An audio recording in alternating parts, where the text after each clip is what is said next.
Hey guys, and welcome to the swimming pool Q&A. So what kind of pool do you have and what size is it? It is a Coleman Power Steel, 18-foot round, 52-inch deep.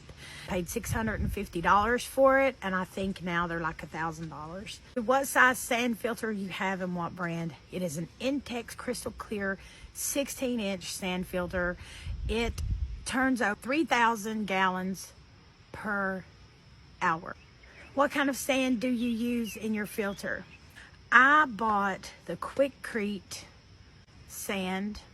I got it at Lowe's and it was around $10 a bag. I bought 3 bags, 3 50-pound bags. I only needed 2. 2 bags put me between minimum and maximum, and that's the sweet spot. That's where you want to be. Do you have to cycle your sand when you start your filter for the first time? Yes, you do. If you do not cycle that sand, it is filthy and it is going to destroy your pool water.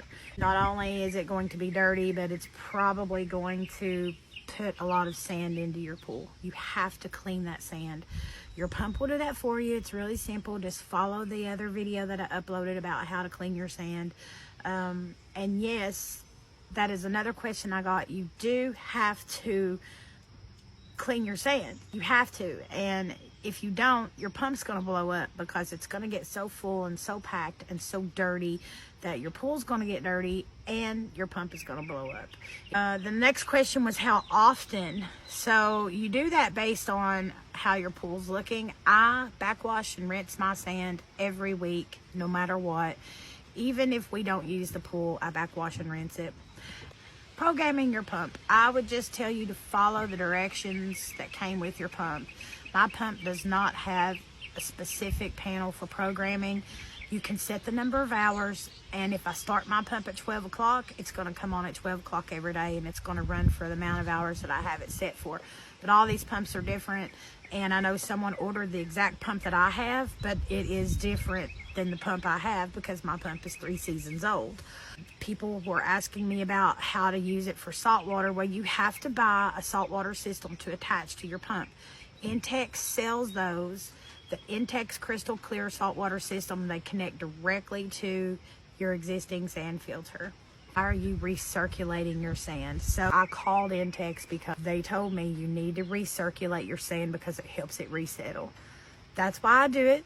Everybody does it different, but I've been doing it that way for 15 years, so I highly recommend it. If you have an Intex sand filter and it's hooked up properly, you do not have to use any stoppers. You don't have to close off any of your inlets. You don't have to close off anything. Now, people asking about chemicals, I did upload a video about what I use. That's pretty much all I use. I don't have a test kit. I've never tested my water. I've never owned a test kit. It's just unnecessary money that you're spending because I've never had trouble with my water turning green. I've never had issues with my water ever. I just keep it clean. You know, I just run my pump and I put my shock in and I keep it dipped out. And honestly, as long as you're running like the 3-inch chlorine tablets, I keep 2 of those in my pool at all times. When they melt down, I add 2 more, you know, and I don't have to test my water. That one common question I did get is, when you set up a new pool, do you have to shock your water? My answer to that question is no. I only shock my water if it looks like it needs it. If it's looking cloudy, if I see a little speck of algae somewhere. Now, I'm being a little bit vigilant this year because this is the first year I've had a regular set of steps. I've always had like the ladder that came with the pool. So I'm being a little bit extra cautious with that because I noticed after 2 weeks that there was a little bit of algae under the steps. So I did shock. But normally, especially if you don't have a step system, you don't have to shock brand new water because it's chlorinated water. So, okay, the skimmer. So I did get some questions about the skimmer. Now, with the Intex sand pump, I do not have to close off the second intake. Your pool should have 2 intakes and 1 outlet. I have my skimmer hooked up to the one closest to the pump. That skimmer pulls everything off the top of the water the majority of the time.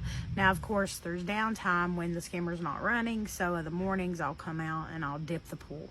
You need to Keep anything organic. Bugs, leaves, sticks, grass. If it's organic, if you keep that out of your pool is going to stay clear. If you allow stuff to lay in the bottom of your pool, you're going to get algae. Your water's going to go bad because that is an organic material and it doesn't need to be in there. One of my biggest tips that I would give everyone, do not leave floaters in your water. If you have a regular pool ladder, like the pool that comes, the A-frame ladder that comes with your pool, take it out when you're not using it.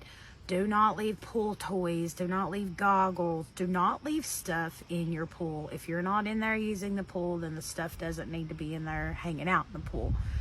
That will promote the growth of algae. That stuff is plastic and it's in the water and it's in the heat, and so it's going to get algae on it and it's going to make it to where your water is going to get dirty. If you can limit the amount of sunscreen in your pool, then that is the best thing you can do. If you do choose to use sunscreen, if you have little kids and you need to have sunscreen, or you're avid tanner and you have lotions and stuff in your water, go get a real tennis ball, not like these little janky tennis balls like you get at the dollar store. Go buy a real professional tennis ball. Throw it in your water after you get out, after everybody's out of the pool. Throw that ball in your water overnight and it will soak up all of those oils. If you do that, it'll soak that up. Then you just take it out, clean it up, rinse it out real good, and then you can use it again. If you have additional questions, just throw them down in the comments on this video and I will get to them as soon as I can. Happy swimming, and I'll see you guys next time.